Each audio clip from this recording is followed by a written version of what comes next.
Hello, everybody. Welcome to Bill and Ammon's Bogus Hangout.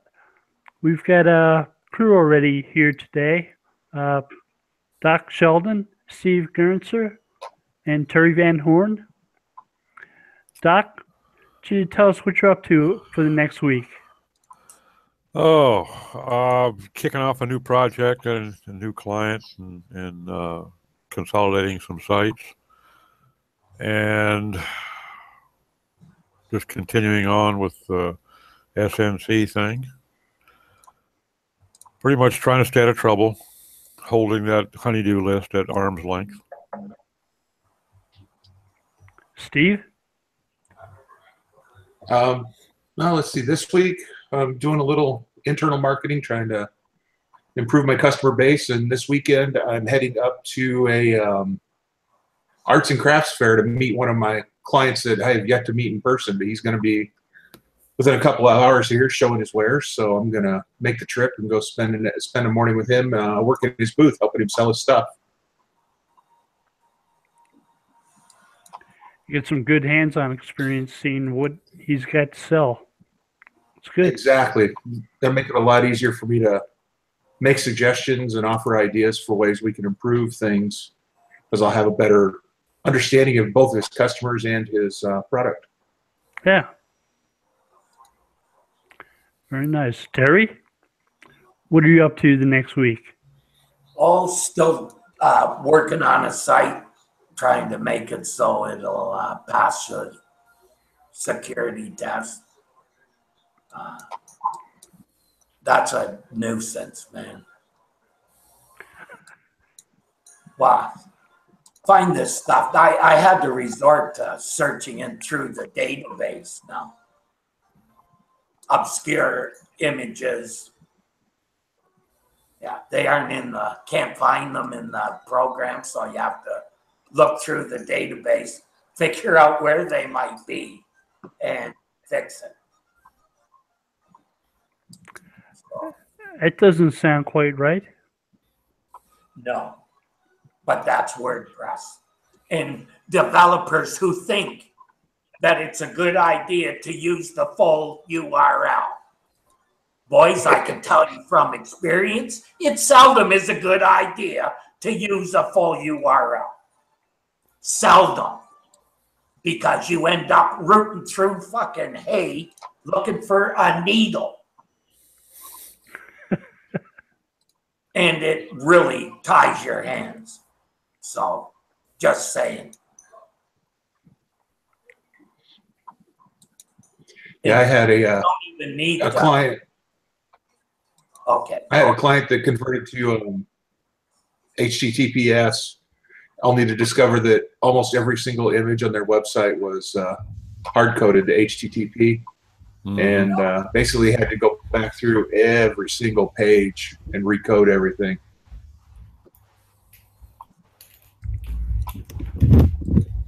Even when you update WordPress, it doesn't always update everything in the CSS either. Or what's buried deep. And then you have the broken, they'll accept they'll accept HTTPS if going out, but if that HTTPS doesn't resolve correctly, apparently they don't accept it. Even though it's still in. I found a plugin from a plugin developer in Sweden that you can actually use after you do, if you're using like a DV certificate like Let's Encrypt, and it'll miss a lot of anything that's hard coded in a post or page. It's going to miss. This plugin lets you go, and what it'll do is it'll actually add the S to the hard coding on each one of those, and then you can delete the plugin. And it saved a lot of time. I had it picked up 1100 on a recent conversion for me, 1100 hard coded, and fixed every darn one of them, and in about 10 minutes. Yeah, even in the CSS. These were hard coded in the HTML. They weren't done in the CSS. Oh, okay. That's the one that's really tough to find them. Yeah, it is. the minified versions too. So, you know, it's like trying to find, you know, one noodle in a pile of spaghetti, you know, the special. Well, I called these guys and talked to them because I was afraid that they were just doing some sort of a redirect, and I didn't care to inject another 1,200 redirects. But found no, they searched them all out and changed the hard coding, and then I was able to delete the plugin, and it was great. Yeah, I have to still recode all the URLs. Yeah, and the style sheet, those can be a bitch to find. Oh, especially when there's like 5 style sheets. Okay, well, only 5? No shit. Yeah, shit, I got 5 per page, man.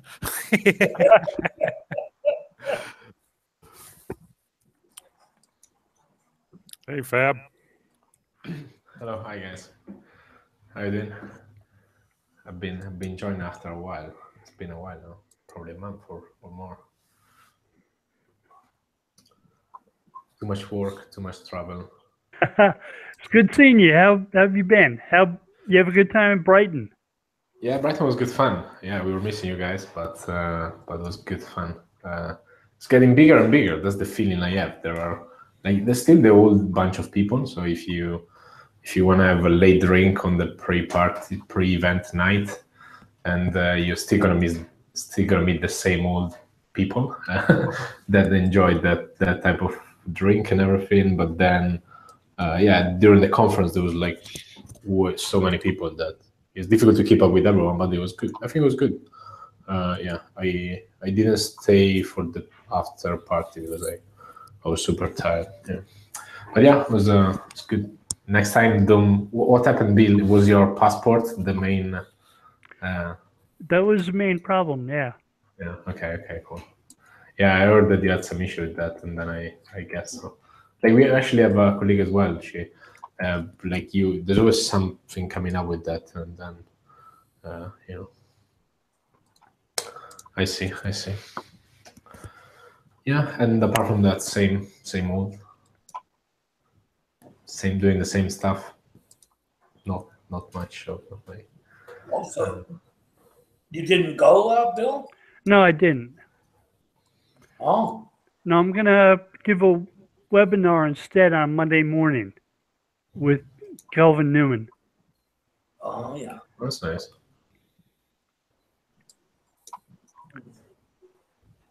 The cover was gonna cover at the presentation. Well, what was that? It was on context vectors and keyword research. Ah. Is that webinar going to be open enrollment? It's going to be open to the public, yeah. Ooh, I'm sure you'll be sharing a link for that. I'd like to catch that one. I will share a link with it when I get one. I also seen, Doc, that you're doing one of the SEMrush live audit. Is that in the morning? Yep. Because it's your time. That's what I was wondering. Yeah.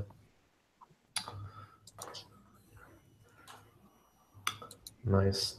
We trying to in the meantime, like we organized, it was very random, and we put it together in less than a week, a meetup with some guys at the SEMrush here in our office. And the goal is just to let people know that we have a team that does SEO, that let people know that we are in as usual, and all these kind of things.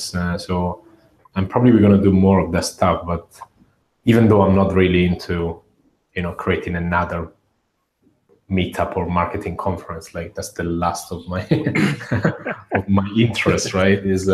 But obviously, I think that if we figure out how to attract the right people, and probably the first time the topic was too much around social stuff and things like that, which is not really related to what we're looking for. But yeah, so we're gonna start launching a bunch of these, even like for front-end developers, which is another thing that we really need. We're gonna start launching some of this stuff, and because we have space in the office and we can host stuff, we are in central London. But then it's about attracting the right crowd, having something interest to share or discuss, and it's not just the usual boring presentation by a guy that doesn't really say much. I'd rather talk to people maybe, right? So Right. yeah, we tried that, but I'm not sure how it's gonna go. It's more of an experiment. As I part of met the people I work with now at a meetup. Mhm. That worked out well. Yeah. Yeah, exactly. That's what exactly the point, right? So Yeah. we still get in application, but not enough, and not enough of the type of people that we want. So like particularly technical people don't apply that much. Maybe they don't exist, or maybe or maybe they do something else. But that's why we're trying to maybe help anyone in the community want to host any of this topic that is not like fluffy in building stuff, who just want to talk about building products and building websites. And we hopefully by getting these people together will, one, contribute to the community, but second, also get some of these guys to realize that we are in, so eventually they will apply. Yeah. But yeah, we see.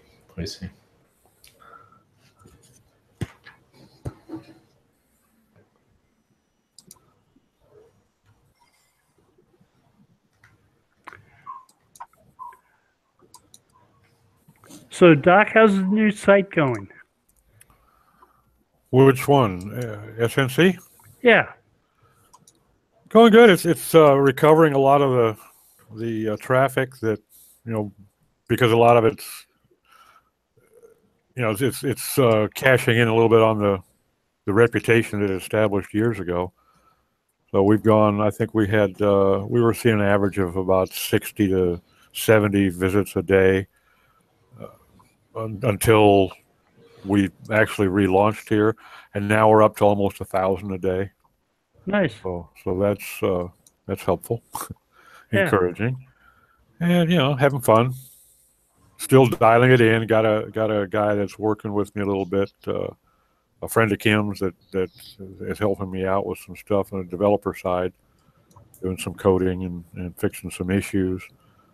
But there's still some things that I had band-aided or hadn't really gotten dialed in the way we wanted them. And then Kim pointed out some very new to me usability, actually accessibility issues that I wasn't aware of. And so that's where we brought this guy in. He's doing some coding to help us get those dialed in, so the accessibility is a little bit more in line with what needs to be done. Enjoying it.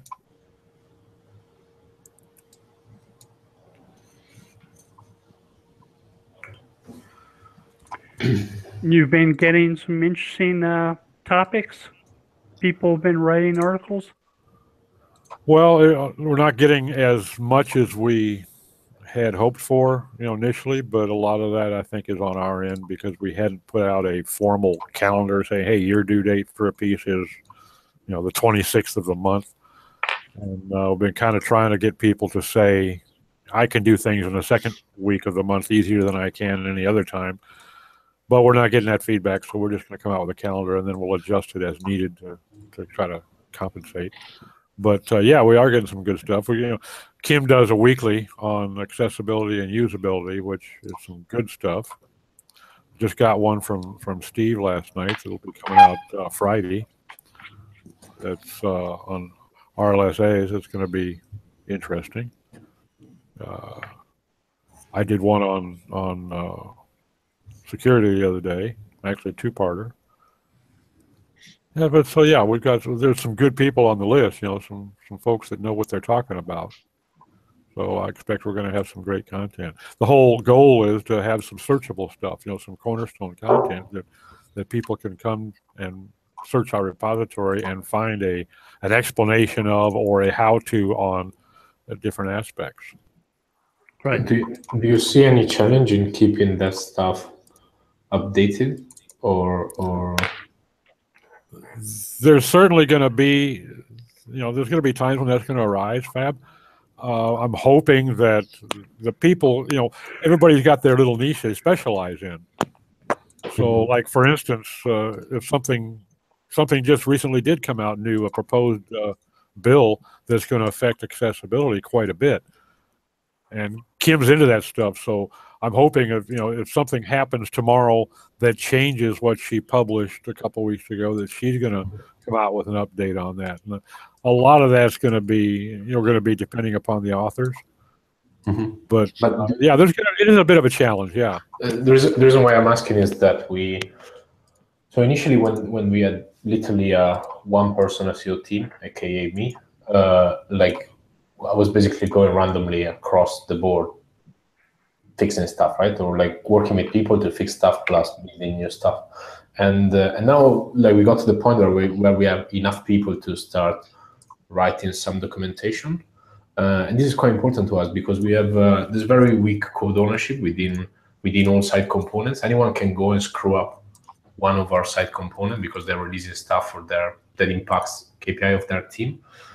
So what we're going down to is to start building some like basic documentation of like, this is how you handle robot.txt, this is how you handle like internationalization and URL structure, hreflang, all these kind of things. But the only challenge there is, we can start writing up all that stuff.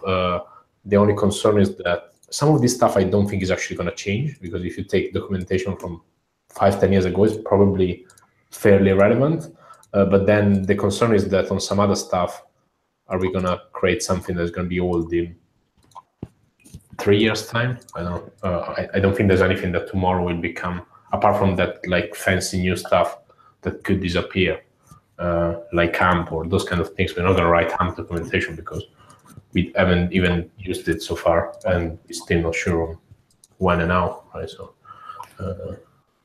No, that could be a challenge because I have not been able to come up with any sort of an idea on how to track that other than manually. We keep a spreadsheet on to support our content calendar, and we use categories. We don't use tags, but we do use categories. So if something comes out, if Google were to come out tomorrow and say, you know what, we're no longer going to pay attention to schema, okay. That would certainly justify going back and doing an edit on some old pieces on schema. At least a footnote to the fact that as of effective such and such date, it's no longer recognized by Google, that kind of thing. But how to do that other than manually, I've come up dry on any ideas. I suppose somebody who's a real serious hardcore coder could develop something that would look at the database and at least flag you. But I'm not that hardcore coder, so out of my pay grade. We build in some monitoring so the other bit that we're doing is, one is doing documentation, and the other build monitoring in a way that if people start putting index tag on a set of pages that should be indexed, or if people start rolling out 200,000 URLs without having hreflang in 6-7 languages, we flag that. But that goes along with the documentation, right? Just fixing. You can build the alarm, right? If you already told people in advance, don't do it, because then it's their fault, right? You told them don't do it. You give them something to monitor it, and then if they screw up, they're gonna fix it themselves.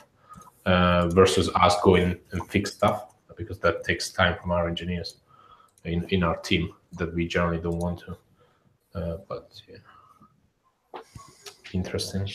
It can be a challenge.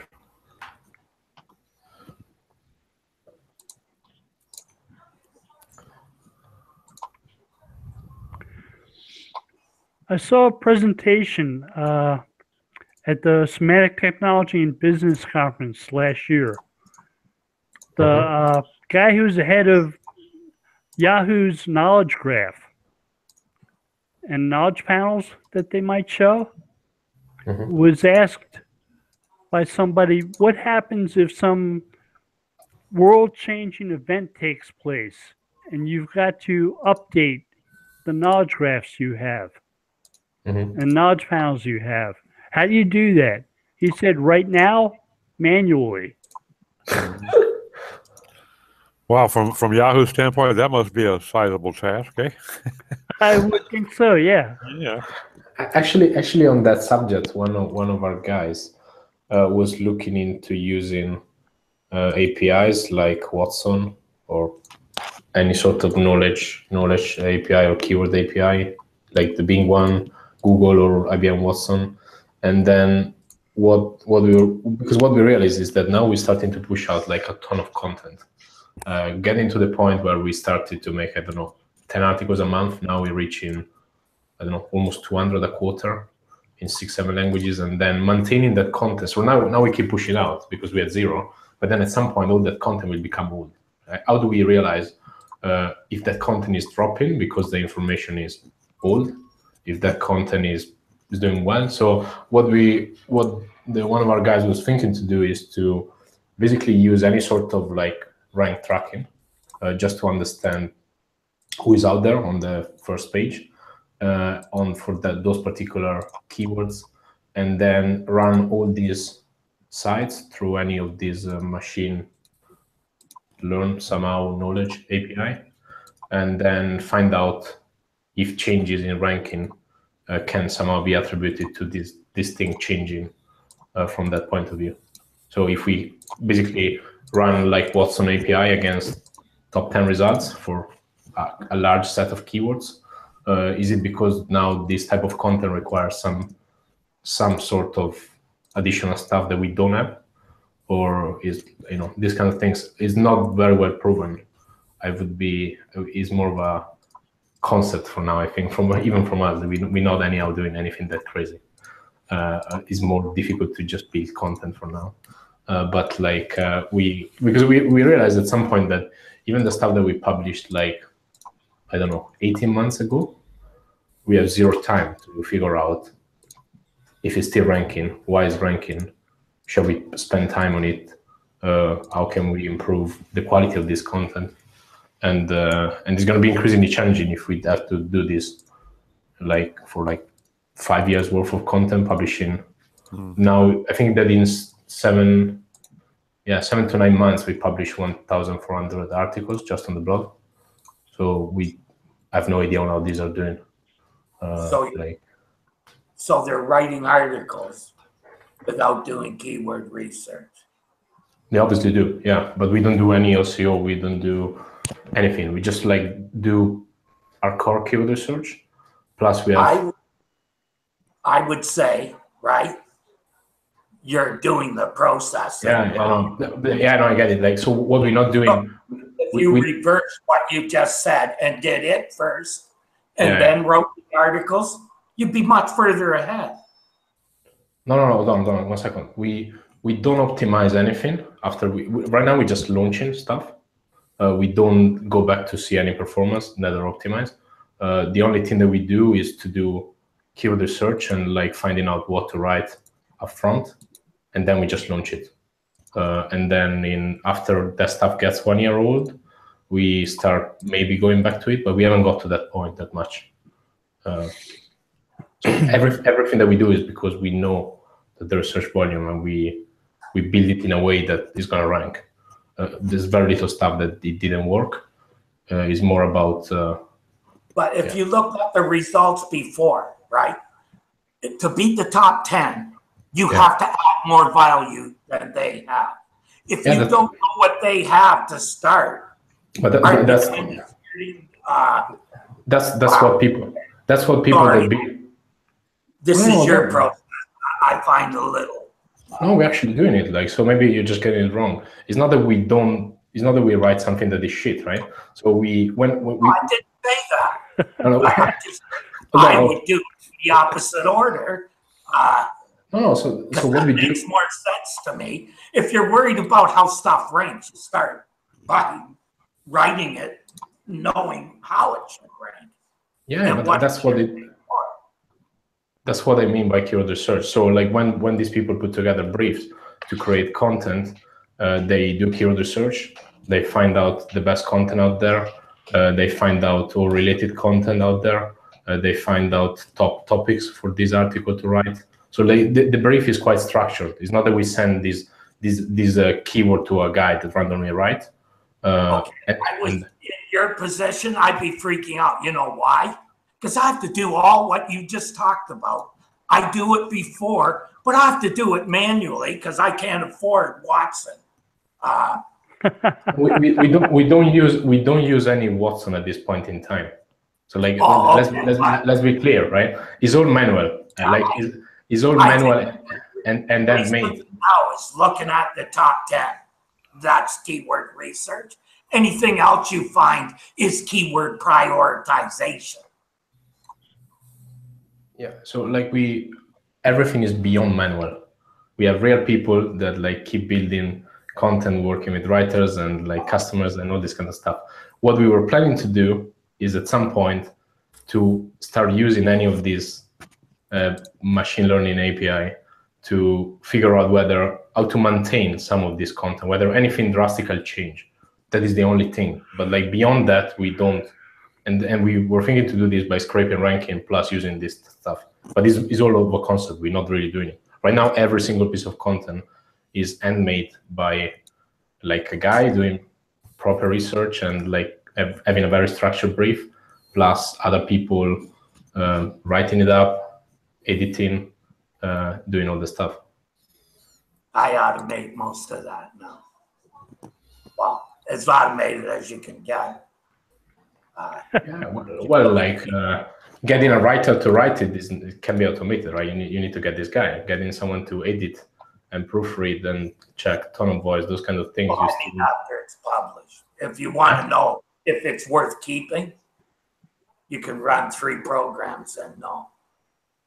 Mm-hmm. Look at the GSC data, the GA data, and data from AWR, and you know whether you should keep it or not. Yeah, no, we're pretty confident that we can keep the stuff. There are visits, and there are new customer registering and using our company. There is impression and clicks on Search Console. We're pretty confident on most of the stuff. So far, most of the stuff that we did is working. It's not such a big deal. But then at some point, we just don't know what will happen on the maintaining the content.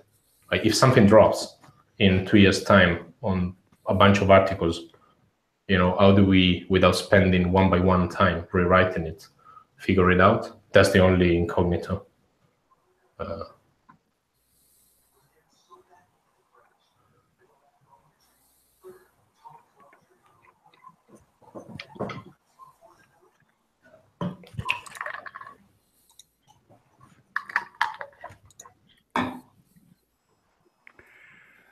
So the difficulties you're having is deciding when something needs to be updated. Mm-hmm. Yeah, no, in as automated a fashion as possible. Yeah, it's not a problem. It's not a problem yet because most of our stuff is less than 18 months old. Most of this is still growing, like 10, 20% month on month. So it's not necessarily a big issue at this point. But then what we're realizing is that we're pushing out quite a lot of content, which we will have to maintain, right?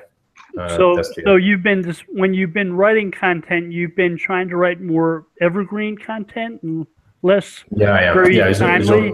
There's no fresh content. This is all long-lasting content. We have some stuff where we're trying to launch some fresh stuff, but we still need to submit to Google News, these kind of things. So, but yeah, most 99% is there to last.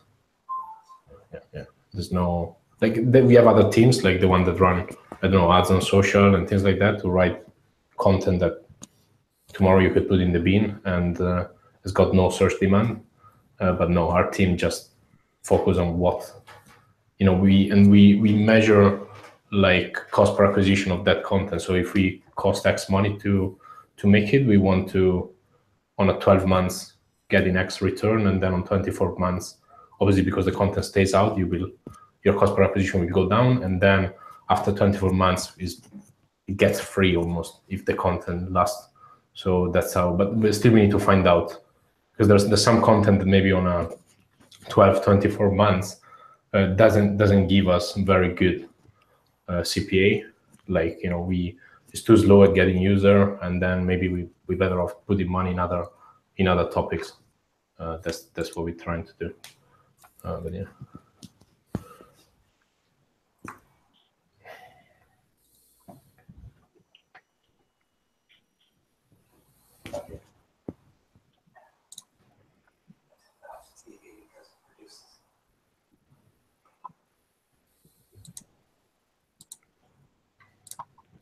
Any new patent that you're looking at, Bill?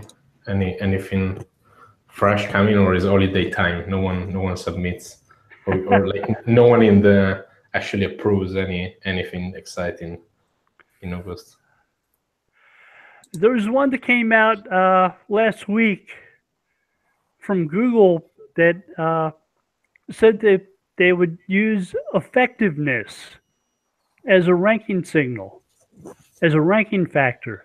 For instance, if you do a search for a song on your phone and you have an app on your phone from the publisher that makes that song, Google would return that app as a search result, saying that's a place to look, because it would take less steps for you to listen to that song if you use that app, because you have the app installed.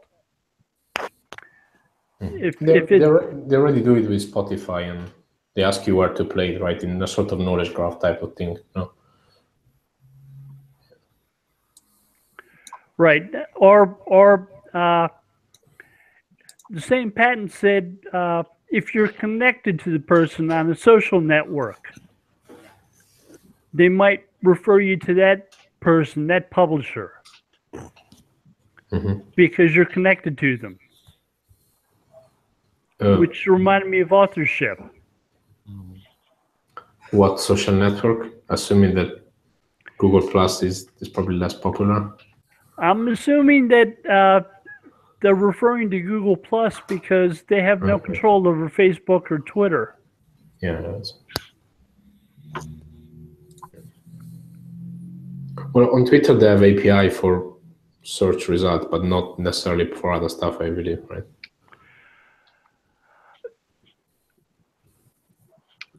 On Google Plus, they can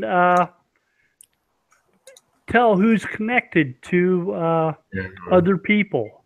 Yeah, who's more in the easily. circles. Yeah. Yeah. I still get quite a bit of Google Plus personalized results, in a way that on some queries I get you guys. Just like, I'm not following many people on Google Plus, but on some queries I always at the end of search results. But before related or the last few ads, I still get quite a bit of those. And to be honest, it doesn't hurt if like the person that you're following tend to update content regularly, or maybe fresh on that subject, right? If I'm searching for a topic and the last time you mentioned anything relevant to it was 10 years ago, there's a little chance that you won't be giving me the best answer, right? But sometimes it did work. Like, I was Googling something related to SEO, and I found a guy that, because I mainly follow people that are in our industry on Google Plus, and that blog post was pretty much the answer, or at least had the right links on where to go. So Google did come out with a patent that said that if you're connected to people who are authoritative on a subject, you may see them in search results. So that still shows Google Plus has some value.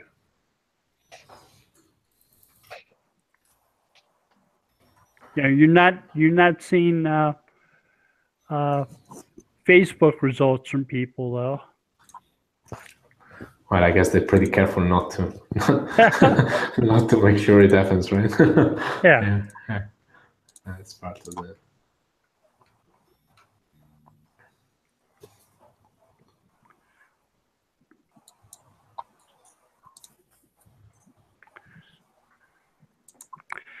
Yeah, there was one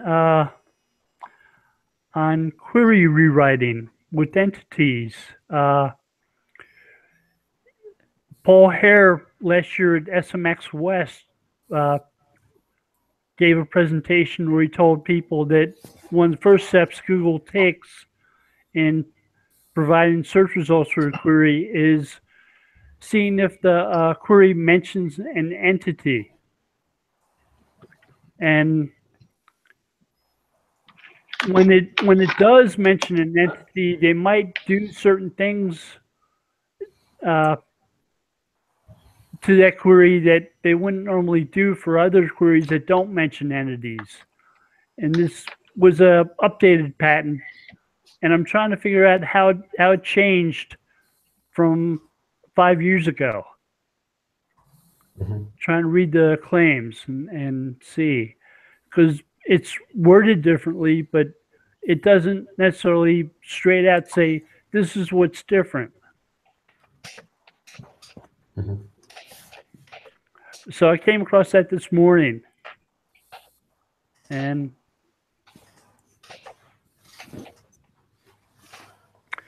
you can see when you search for a business, when you search for a particular website or business or something like that, how Google sometimes does change around search results to favor that entity. And if it's known for a certain subject, like I read about named entities a lot at SEO by the Sea. So if you do a search for entities and SEO by the Sea, you get like the top 8 search results are from my website instead of it just showing 2. Yeah, actually, like it's quite interesting. We're trying to work on that somehow. Like Google does the same sometimes with like what is a more traditional brand query, right? So if you search someone brand, which is at the end is the entity, right? Is the same thing that we're talking about, right? Right. If you're searching for like a company plus any keyword, obviously there's a high chance that you would have to find the answer of any of these pages, right? So think about FAQ, right? You have a question about a product. They don't consolidate domain as much as they would do on a normal query. They don't do domain clustering, right? Exactly, they don't do clustering.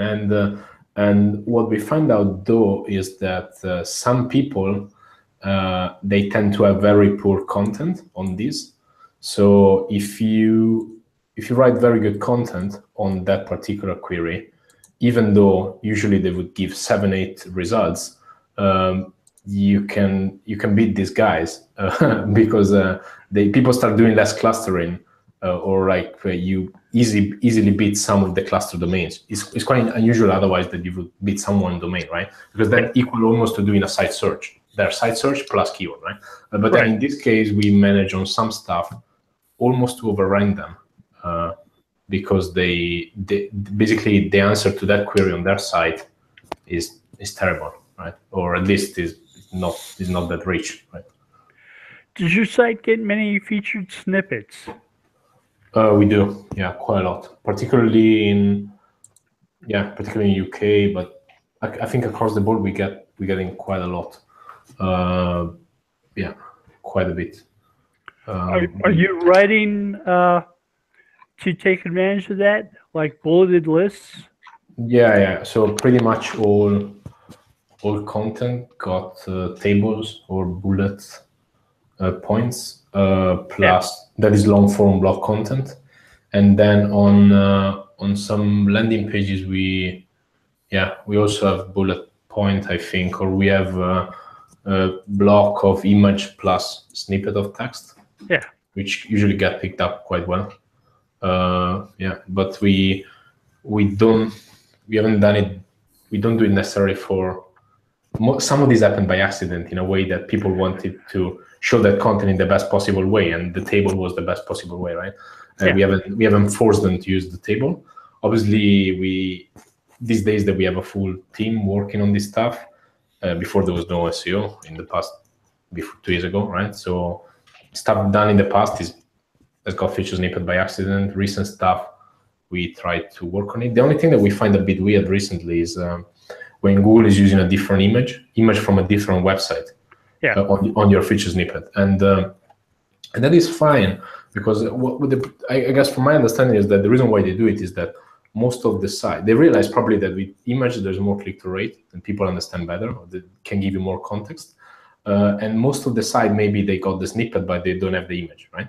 So what they started to do, okay, let's pick an image from another website.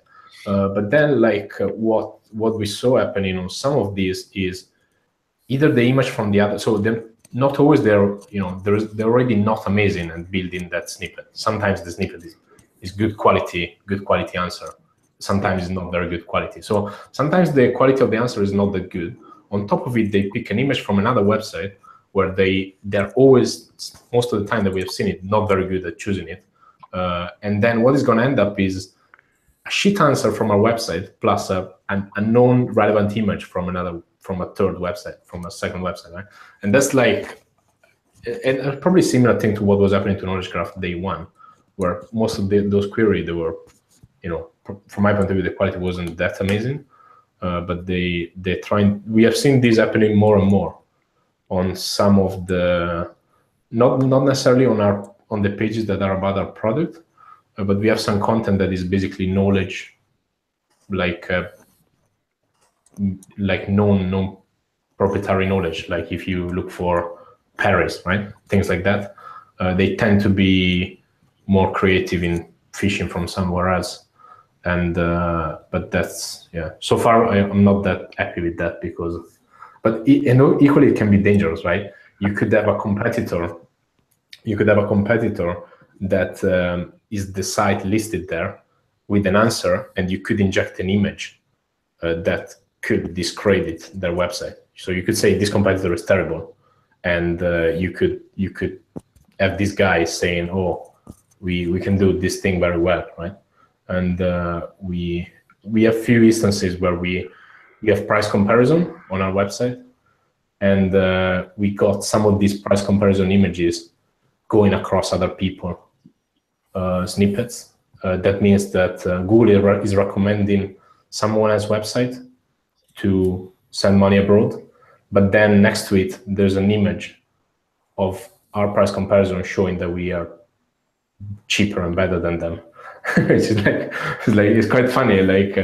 I'm not sure if I'd be so happy if I was this site owner, but I've seen that thing happening a lot. But you have those tricky cases because and from a user, us doing this job, probably we're quite fussy about finding out where is the image coming from. But I don't think the average user is going to be bothered by knowing that the image is coming from a different website, and then they would just assume that it's from my website, right? And it's bit tricky, but yeah.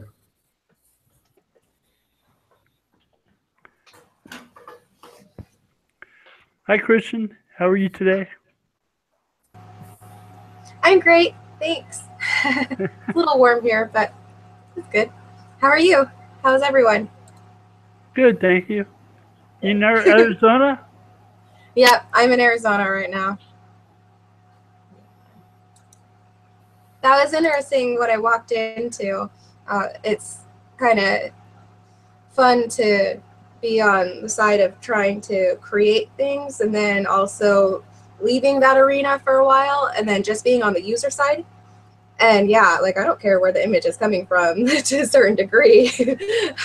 I just want it to load fast and get the information quickly. So yeah. The thought doesn't come across your mind that the image might be from a different place and the text that goes with it? I don't think as a user, I don't think it really crosses one's mind as much. Like the technicalities, when you're just in a fast pace, I need information now, state of mind, as long as it's useful, that's useful. But these other things that other people, the people that create, that's why they're the responsibility, I think, is even greater upon them to do things ethically, do things right, do things sound, so that users don't have to worry about what's going to be coming over along with the image, right? Because you can hide all sorts of things in that alt text. I'm learning about hackers.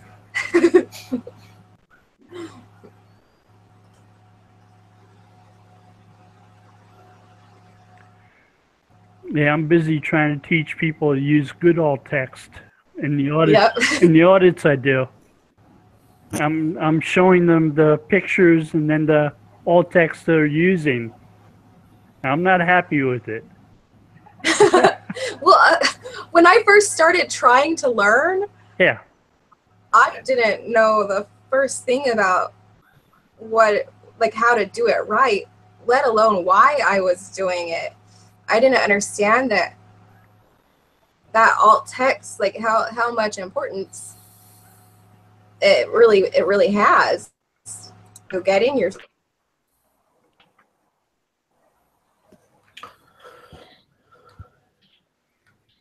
Yeah, I think all that got ruined shortly after the first search engine came online and people figured out you could keyword stuff that. yeah. Because up until that point, we actually used it for what it was meant for, because we were hand coding all of our websites. And it was important because of all the text browsers back then. And then, oh gosh, I don't think it wasn't Alta Vista. I'm trying to remember which one it was now. One of them, obviously is no longer around. Somebody figured out that if you stuffed your keywords in there, instant #1. It's like, uh-oh, here we go. Being the #1. I just did an audit here a couple of weeks ago where the guy had 360 some images, and every single one, I think with 2 exceptions, they all said picture of, so you got picture of dog, picture of car, picture of house. And I said, does this seem in the least bit redundant to you? These people build cars that drive themselves, okay? They know when they look at a picture that it's a freaking picture. You don't need to share that brilliant information with them. They know that. Probably they bring in along the query that they did on the stock image website, right? They copy pasting a bit too much and dragging that in there. I was doing SEO on a website. It was a science website, high ranking website, high page rank. It had a blue arrow as a decoration type image, but it used alt text blue arrow. The page was ranked number 14 for blue arrow. Well, Nice. not a very competitive item. How many people are out there labeling that they've got a blue arrow? Right. So you can use a blank quote for this alt text for this picture. Yep. Yeah, that was one of the things that we had a discussion the other day on in the dojo was on alt text. And yeah, there are definitely times when empty quotes is a very appropriate alt text. And things like your Facebook and Twitter icons is a good example. Little markers and blue arrows and shit like that. But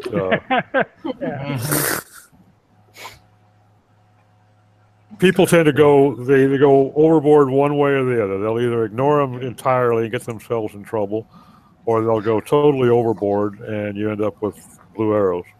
Right. I took over an SEO project from somebody I worked with, and they had told the client that title attributes could be used on just about any HTML. So I go to the client's website and I look at the code, and there are titles everywhere. Oh God. And this is like a really well-known university on the East Coast. And I said, you probably want to change that, because if word gets out that your keyword stuffing like that, it'll be in the news.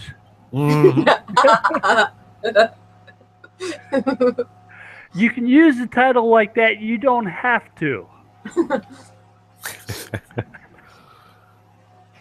Oh, Lordy. Sometimes that stuff give the chance to rank, and because most of the time that crazy stuff is also not always so competitive. And then you find, if you open Search Analytics, you find all sort of crazy things, and you're like, why our website ranks for this, right? Like, let me find out why, right? And then you realize it's one of these things, right? Yeah. Bill, do you want titles in hrefs? Sometimes they add value. I've remember putting some in some of them before, but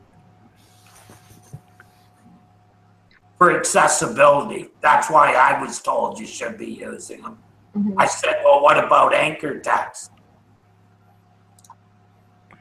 anchor text is supposed to be when the image doesn't show, when it doesn't work. Titles is when you have special directions for the link. So more like a tooltip than a title. More like a tooltip, like Yeah. click to make image larger. Okay. There were some SEO companies that liked those for putting keywords. Yeah. They swore up and down that they were helping. Yeah, you can put thumbnail size images on a page, and you can have people click on those to see larger versions, and you can put as a title, as an href, that if you click those and make those larger, Right. and then it's acting like a tooltip. Yeah. And that should like speed up the page loading time, right? Just using the thumbnails. It could be. I don't see too many people do that too often anymore. Yeah, you'll see it sometimes on sites that have high res, rather than just large, that they'll actually, click for high res image. Yeah. It's super helpful for like when you're trying to find images to go with posts and whatnot, and you're like doing those stock image websites if you must. But it does help, like, because otherwise they can be bears and beasts to load if they're all just high res. How many people know that the web you can only do 72 dpi? I only know that me. because you taught us, or you taught me that a few weeks ago. Damn few. I have clients all the time that are uploading 300 or even 1200 DPI images. Yeah. It drives me nuts. You can do 90 DPI on some Apple monitors. Yeah. Ah. Who cares about Apple? Why would you? Oh, Correct. I got a doorstop over here. Right, but you're not going to be printing, which if you're going to be printing, you need 300, right? Yeah. I have a client but that I'm just for- working with right now. Their images are one of two things. They're either 8,000 by 8,000, 1,200 DPI, or they're 300 by 372 DPI expanded to 8,000 by 8,000. It's just, oh my god! And it's Did like, do you say have the pixel originals of these little ones, please? Oh no, I don't think we have those anymore. But have the 8 by 10 glossies. Pity. Yeah, scan them. We had to block this. Basically, we both have our own CMS for landing pages and blog as well, and we had to block the image site. This then go to a AWS or some kind of storage, and we had to block in the CMS the image. Basically, the page doesn't save if you upload something that is above a certain size, because people were uploading 6-7 megabyte images, hoping to zoom in with a microscope, and then they were coming to us telling us, "Oh, I was on the tube, and the page took a while to load on my mobile." And then I was like, "Yeah, maybe right." let me find. Yeah. You would probably need fiber, and also you would need to have that image locally to be able to load that fucking image, right? And that's like, so we blocked and initially, and after a while, still people come to us saying, "Oh, CMS is broken," and we're like, "No, it's perfect. It's just You're broken. check your image, right?" When your This website, iPhone 7 this tells you out of memory, you know. Right. Yeah, exactly. the I don't website I'm working understand. I on was only have last 2 updated pictures. in 2003, and they're still using the images from then and wondering why their new website looks horrible. It's like, well, those images were from 2003, and your full width background is only 300 pixels wide, so it's going to look really bad. Oh, But well, this other otherwise- website doesn't look really bad. It's like, well, that other website used the right size image. Otherwise, I also agree with the Mac issue. That's why I described the Mac issue. All the designer, they have a very nice Mac with a Retina high definition display. Yep. And then they design stuff that on a normal, I wouldn't say like a 1995, on a normal monitor, doesn't pass readability test, right? We have one of the components that I was like, listen, right? We cannot pretend our customer to buy a £5,000 monitor to be able to have the right contrast on this page, right? So, and a few times that we still have a bit of the website that has got that issue because like the people who designed it, they designed it for their machine, which is very good machine. But then when a normal person, not normal, but like the average like laptop or the average screen wouldn't be able to, basically you can't read because the contrast is not strong enough, and even the size font, a few other things, is just, yeah, it's funny. I had a client years ago that had a legit CMYK monitor because they were a print company, but they had never had it adjusted, so everything just looked wrong, and they would just swear up and down, we've got this $10,000 monitor. Of course it's right. And then I went over with a regular CMYK test wheel, and held it up to their monitor and went, yeah, no. Why don't you guys get this calibrated and call me back? Yeah, that's but I guess that you always have to pick a fight, right? In terms of like how many browsers and then like monitor devices you want to support properly, but yeah, like the minimum should be there. Otherwise, I think I bumped a while ago into like a company that didn't do something on something was not working on Internet Explorer plus. I don't know. There was a combination that was not probably the most used, but come on, right? It's similar to now with these companies that they have some reason, but they force people. They basically go up only, and they don't build that product for the web in any shape or form. And sorry, but not everyone wants to download your app, right? Many people are still using a browser, and they still have a PC. Why should they use your? Like, why does it have to be only through your app? Obviously, they have some benefits, right, in running app versus web, but at the same time, you're cutting out a good portion of people that could eventually use it. Right? Well, even today, I mean, right now, I'm dual monitors, and I take the browser window right here, and I split it between the left and right monitor, and half of view is in one color, and the other half view is in a slightly different tone. And they're the same brand, same brand monitor, and everything set up identically in the menu, and it's like, really? Come on. Yeah, I have the same This is thing what on my clients two call a monitors. complaint about color. I've got my background on my desktop is a seascape, and one of them is a brilliant blue, and the other one is this really pukey green. Mine aren't quite that bad, but they're noticeable. No puke on his screen.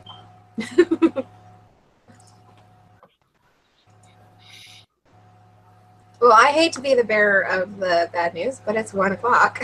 I see that. Time to home. Time to, At least from the live portion. well, so shall we go around really quick and everybody tell our audience what they're up to for the next week? Doc? Well, let's see. I continue with the same old stuff, but Thursday. I'm doing a SEMrush webinar with Anton, my erstwhile kinsman Craig Campbell, and Peter. I'm embarrassed, I forget his last name, but on site audits, doing some audits. What time is that? I believe. Well, hang on. I'll tell you in a moment. That is going to be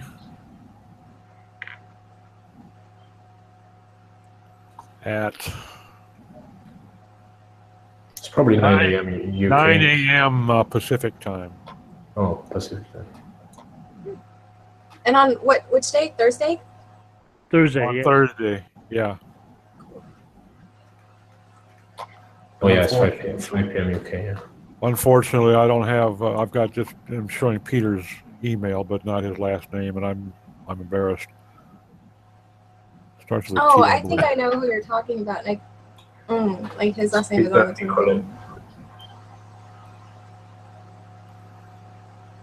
So that'll be an interesting one. Yeah, that'd be fun. I'll have to tune in. Sounds interesting. Yeah.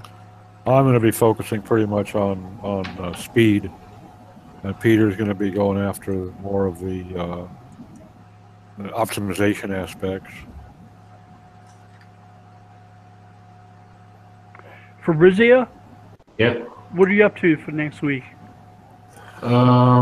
Yeah, next week we have a lot of planning exercise, quarterly planning. That's about it. A wedding in Italy. One of my friends is getting married. Hopefully it won't be too. The weather should still be decent, so it's by the lake.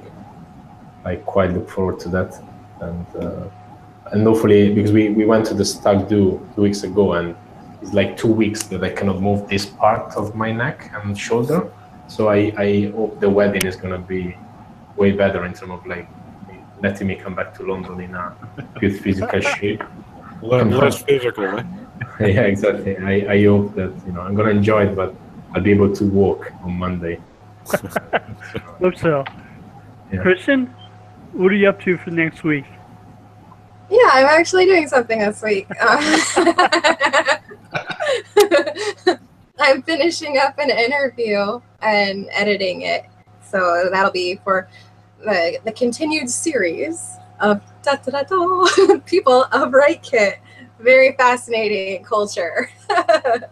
I'm excited because I love our developers. And so I think it's fascinating. And I think it's fascinating for anyone who wants to learn how to get ahead in the startup world. That's my spiel. It's a good one. Yeah. Steve, what are you up to for next week? Boring work stuff again, but mostly I'm focusing more and more on that whole work-life balance thing. Heading out tomorrow to go look at a boat, and my wife, while we were having our little online conversation, sent me a link to another small herd of Highland cows that she would like to go look at and buy. So apparently I'll be doubling the size of my herd in the next week. Steve, you really got to learn when Diane says go look at a boat, you need to move fast, because right after she says that, it's dawning on her, well, we have X number of dollars we can afford to play with. Yeah. I better hurry up and do something before Steve spends it on that damn boat. I'm assuming that I will be getting another message going, did you lock down that new client yet? Sounds like a good woman. Yeah. If she thought she'd get away with it, she'd be out here cracking the whip. Put it on the back as last slide KPI, right? Mm-hmm. Yeah. It's all gonna go well, and this is what I need to get. Yeah. Terry, what are you up to for next week? Oh, same as this week, trying to get this SSL straightened away. I guess the first is when Google has ordered that it be completed, eh? That's what I'll be working on. And what about you, Bill? That's a good question. I'm finished up an audit this morning, so I don't need to do that anymore. I can work on a blog post. Oh yeah, but speaking do of that. blog posts, I started reading your posts about Ngram. Oh, Pretty- okay.